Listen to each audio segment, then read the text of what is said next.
Who's in the mood for a pot roast? Let's get it. Let's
keep you from messing your pot up. That's basically how your bag looks. You can just take it and smooth it out inside of there. Yeah, my hands have been washed. Thank you very much. Right, the co-stars of the show today. Roast, we're only going to use one of those. I usually buy my meat bulk at Sam's Club. I'm going to need a large plate, some salt, pepper. I'm going to use my caramelized onion season. You're going to need a little vegetable oil for searing this roast. And some of these. A little ranch powder and a Lipton onion soup pack. All right, so now you want to start off with a little salt.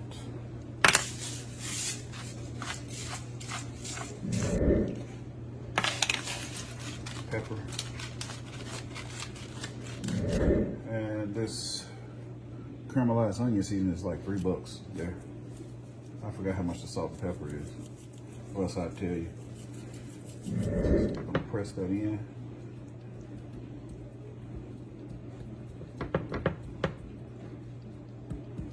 Just sink it. Pour that water off.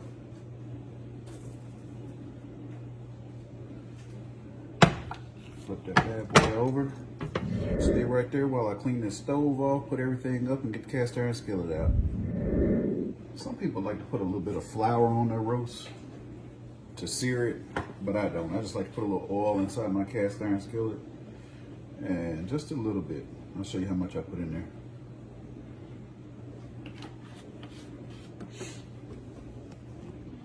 About that much. I'm gonna work it around in the skillet. It'll move around a lot faster once it gets hot. But like I told you before, to keep these cast iron skillets from rusting and stuff, you need to take some of your oil when you finish cooking and washing it and just wipe it around in there and store it. You don't want to submerge it in water. You just want to run water inside of it and scrub it out. All right, Cravers, we got that thing hot. What you want to do is pick your roast up. Don't slam it down there because you don't want that grease to get all over you. You hear it crying? What do we like for our beef to do? We like to hear it cry. Right. Look it all the way done. So now you can take it out of there and put it on your plate. It's probably like medium rare right now, the way some people like their steaks. And for those of you wondering how to clean this cast iron skillet once all that stuff is stuck in there from the roast, just put maybe a coffee cup full of water in there. Turn your blower on first. And let it boil for a little while. Then you can just take like a spoon or something and scrape it out. It'll come right up. Okay, so you want to go ahead and set your crock pot here, 6 hours high. It may not take that long, it may just take like 3 hours, but we're just gonna set it at that. Set that bad boy over in there. You're gonna add all the rest of your ingredients later, but we're gonna let that go ahead and be heating up. Put the top on it.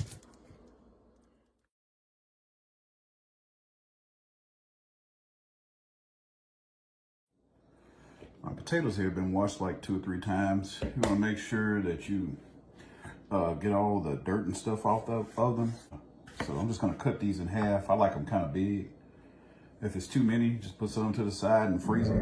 When you're done chopping your potatoes, you just want to place them around the roast like so. Next, we're going to wash some of these carrots. Then I'm going to shave them down and chop them up to put inside the crock pot with the roast and potatoes that are already in there.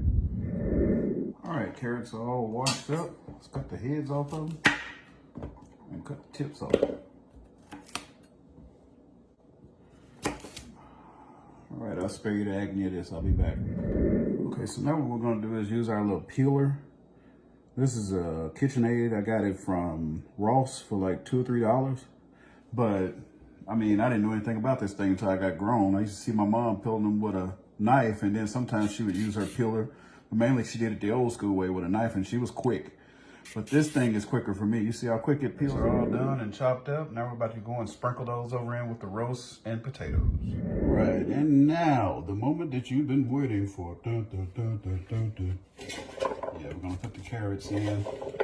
Just sprinkle those around. We're gonna add some of our peppers. Now that we got the peppers in there, I'm gonna take the Lipton onion soup mix. Can you see that? Yeah, you can see.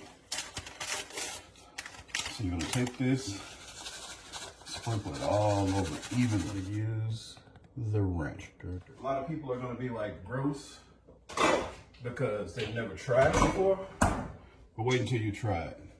A lot of people like to put beef broth in their roast, but I use chicken, and it tastes way better. All the work, cravers. Put a top on that. All right, cravers, after about an hour, get you a stick of unsalted butter and drop it right there in the center. So now you're gonna let that cook for about 3 hours, and then you can come back and check on it and stir it up or whatever you wanna do. Check your roast to see how it's looking. But if you look really closely over there in that corner, that sucker's bubbling. So that lets you know it's cooking. Look at those carrots and stuff. Well, seasoning gang and cravers, my camera went out on me and I lost that last video of me actually slicing up the meat and eating it. But anyway, I'll leave some pictures here at the end. Thanks for watching. Sorry about that. Let's get it. Let's go.